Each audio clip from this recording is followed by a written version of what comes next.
What would you do if your life, built on trust and love, suddenly crumbled because of your own mistakes? That question echoed in my mind as I stood at the crossroads of my ruined life. The truth about my betrayal had come crashing down around me, and nothing, absolutely nothing, would ever be the same again. I'd always believed that love could overcome anything, but my actions had proven me wrong. Now, all that was left was the wreckage of a life I had once taken for granted. I'm Jennifer Smith, and this is my story. The story of a woman who lost everything, but ultimately found the courage to move on. It all started innocently enough, or at least, that's how I told myself at the time. Life had been good, or so I thought. Michael, my husband, and I were living the American dream. A cozy home, 2 beautiful children, and a solid career. I had always prided myself on being the perfect wife and mother. I had everything I needed until I didn't. It all began when I returned from a lunch break to find a mysterious package on my desk. At first, I didn't think much of it, but when I opened it, my heart sank.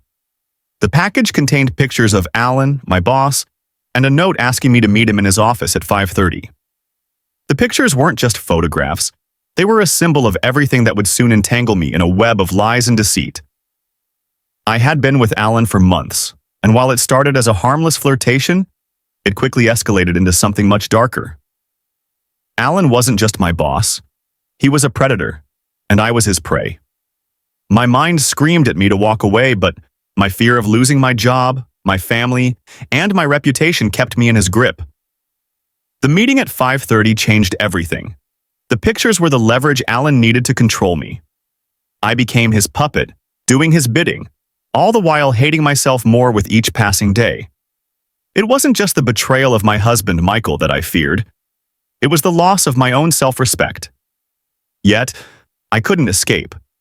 For the next year and a half, I lived a nightmare. My life revolved around meeting Alan's demands while pretending everything was fine at home. Michael, my loving and understanding husband, never suspected a thing.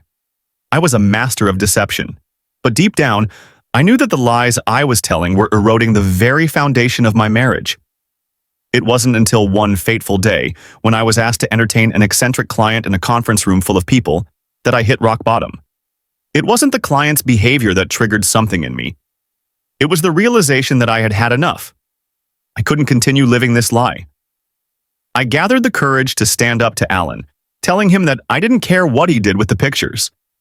His laughter echoed in my mind as I walked away, finally feeling like I was free, or so I thought. But freedom didn't come without consequences. When I returned home that night, the first thing I noticed was the stillness. The house felt empty, and it wasn't just because Michael and the kids weren't home. There was a chill in the air, a sense that things had shifted. I had never expected my actions to have such a profound impact on my family, but now I realized I had neglected them for far too long. Michael was different. He wasn't the same man who had once looked at me with adoration and love. He was distant, cold even. When I tried to connect with him, he withdrew further. It felt as if I had become a stranger to him.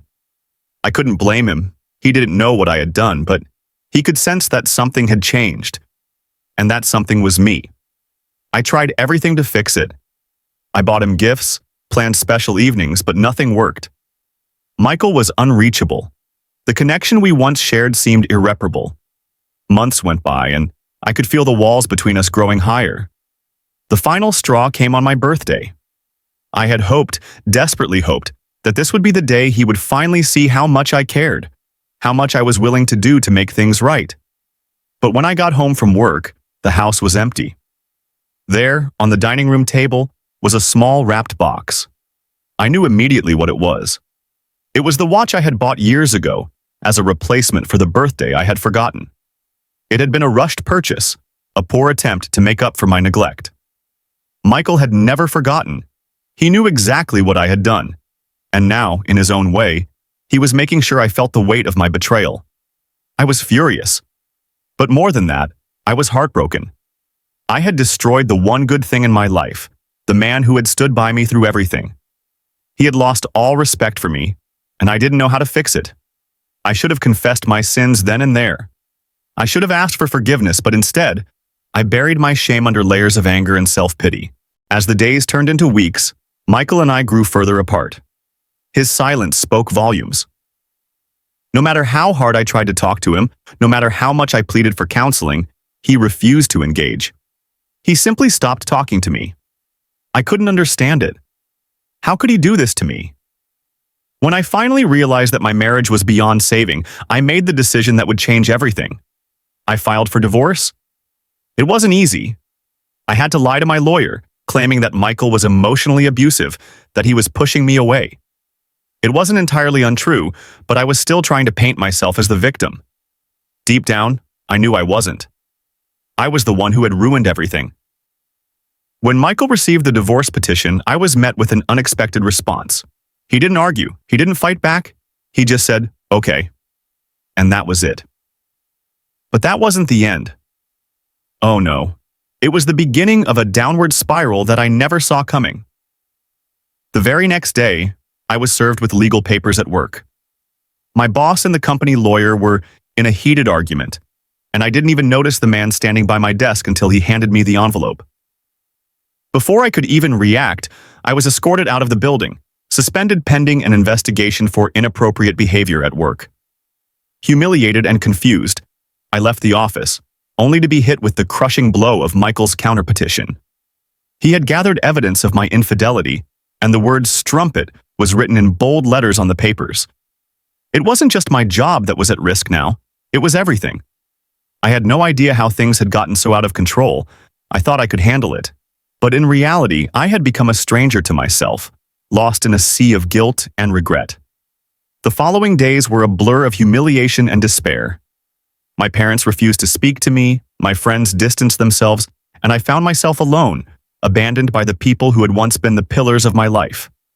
The lowest point came when I tried to reach out to Michael, hoping for some kind of reconciliation, but instead, I found myself facing his fury. He no longer wanted me in his life. He hated me. The words he threw at me, strumpet, vile, worthless, cut deeper than any physical blow ever could. I thought I could change things, but I couldn't. I couldn't undo the damage I had caused. In the end, I ran. I ran away from everything I had ever known, my family, my life, my past. I sought refuge in a small town in Virginia where I started over. The road to redemption wasn't easy, and it wasn't quick. But it was the only road left for me. Years passed. I found a man who tolerated me. There was no love between us, but we coexisted. My children reached out to me when they were older, but they never asked to be a part of my life, and I never expected them to. I had failed them in the worst way possible. Meanwhile, Michael thrived. He became a legend in the tech world, a man who had overcome the obstacles life had thrown at him. His success, however, came at a cost. His personal life remained a mystery to everyone. I would only see him once more, at my daughter's wedding. He looked just as perfect as ever. And when he finally spoke to me, the words I had dreaded to hear came out of his mouth. "You ruined my life." That was the last time I saw him. So, here I am now, living a life far removed from the one I had once dreamed of. I made mistakes, too many to count, but I've learned something valuable. Life doesn't wait for you to fix things. You can't undo the past, but you can make a choice today. You can choose to change. You can choose redemption. And so, I keep moving forward, hoping that one day I'll be forgiven. Not just by Michael, but by myself. Because in the end, the hardest person to forgive is always you.